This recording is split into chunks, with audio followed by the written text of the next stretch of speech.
Hello বন্ধুরা, আজ অনেক দিন পরে তোমাদের সঙ্গে আবার একটা নতুন ভিডিও নিয়ে চলে এসেছি। এখন আমাদের পুকুরে জাল দেওয়া হচ্ছে। আজ এই রূপচাঁদ মাছটা পড়েছে। আজ প্রথমবারে জাল দিতেই এই মাছটা পড়ে গেল। অন্য দিন হলে অনেক সময় লাগতো মাছ ধরতে, তো এই পুকুরটায় বেশি কোনো মাছ পড়েনি।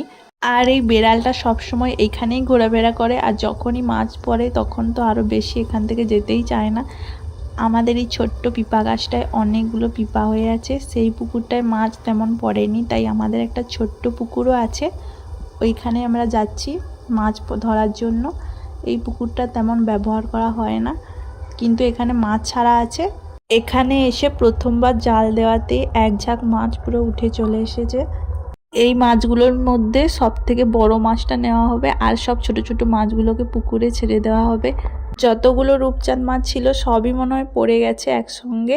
এই এতগুলো রূপচাঁদ মাছের মধ্যে একটা পাঙ্গাস মাছ মনে হয় ভুলে চলে এসেছিল, এটা আবার পুকুরে ছেড়ে দেওয়া হয়েছে। তো আমার এই ছোট্ট ভিডিওটি তোমাদের কেমন লাগলো অবশ্যই কমেন্ট করে বলবে, এবং আমার ভিডিওতে লাইক দিয়ে রাখবে।